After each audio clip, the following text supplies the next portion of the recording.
যেমনটা তোমরা আগের ভিডিওতে দেখেছো যে আমরা দীঘায় চলে এসেছি, আর দীঘাতে এসেই প্রথমে হোটেলে চেকিং করে সোজা চলে গিয়েছিলাম সমুদ্রে গা ভেজাতে।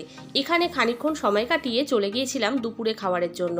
আমরা গিয়েছিলাম মা অন্নপূর্ণা হোটেল অ্যান্ড রেস্টুরেন্টে। এখানকার খাবারের কোয়ালিটি আর কোয়ান্টিটি কিন্তু খুবই ভালো। পর দুপুরের লাঞ্চ সেরে রেস্ট নিয়ে সন্ধ্যেবেলায় রেডি হয়ে আমরা তিনজনে মিলে চলে গেছিলাম ওল্ড দীঘা সি বিচে। আর সেখানে গিয়ে দেখতে পেলাম সমুদ্রের ধার বরাবর বসেছে প্রচুর ধরনের দোকান, আর রয়েছে বেশ বড় বড় কিছু খাবারেরও দোকান। তাই টুকটাক কিছু কেনাকাটা আর খাওয়া দাওয়া আমরাও সেরে নিলাম। এরপর আমরা তিনজনে মিলে সমুদ্রের ধার বরাবর হাঁটা শুরু করলাম। দেখতে পেলাম কাঁচা মাছের দোকান, যেগুলো সামনেই এরা ফ্রাই করে দিচ্ছে। এরপর আমরা সোজা চলে আসলাম সি অফ বিচে। আর এই সি অফ বিচে এসে এই রোলার আইসক্রিমটা ট্রাই করলাম, খেতে কিন্তু দারুণ ছিল। তারপর কিছু পিক তুলে নিয়ে আমরা বসলাম সমুদ্রের পাড়ে। আর এই রাতের সমুদ্রকে দু চোখ ভরে দেখে নিলাম, এর কিন্তু একটা আলাদাই অনুভূতি। আর সঙ্গে নিয়ে নিলাম একটা হাওয়াই মিঠাইও। সবশেষে ঘুগনি খেয়ে চলে গেলাম হোটেলে। যদি ভালো লাগে চ্যানেলটাকে সাবস্ক্রাইব আর ফলো করে দিও।